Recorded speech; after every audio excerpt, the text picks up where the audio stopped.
लोक आस्था का महापर्व मानी जाने वाली छठ पूजा 17 नवंबर शुक्रवार को शुरू हो रहा है।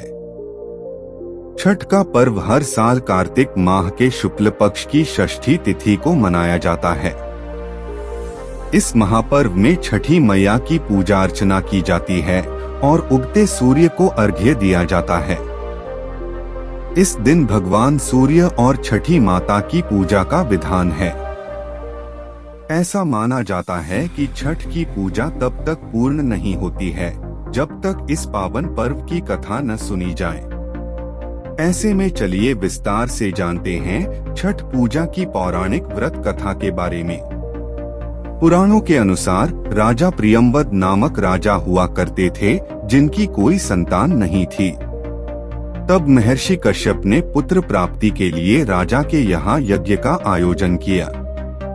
महर्षि ने यज्ञ आहुति के लिए बनाई गई खीर को प्रियंवद की पत्नी मालिनी को खाने के लिए कहा।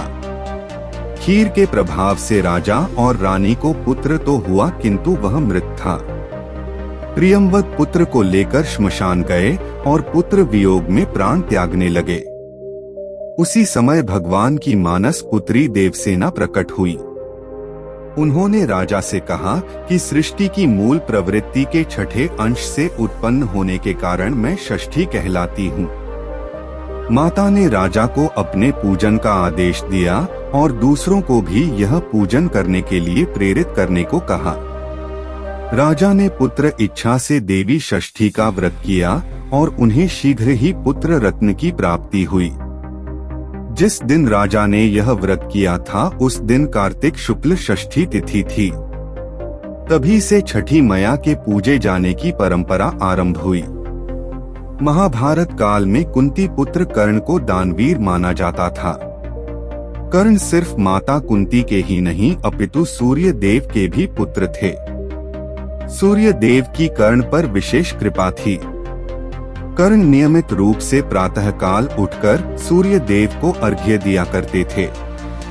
तभी से एक पर्व के रूप में सूर्य अर्घ्य की परंपरा का आरंभ हुआ।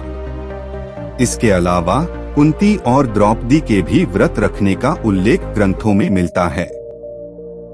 ऐसा कहा जाता है कि द्रौपदी के छठ पूजा करने के बाद ही पांडवों को उनका हारा हुआ सारा राजपाट वापस मिल गया था।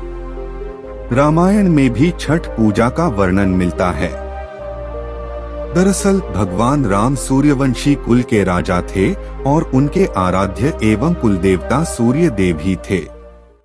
इसी कारण से राम राज्य की स्थापना से पूर्व भगवान राम ने माता सीता के साथ कार्तिक शुक्ल षष्ठी के दिन छठ पर्व मनाते हुए भगवान सूर्य की पूजा विधि विधान से की थी।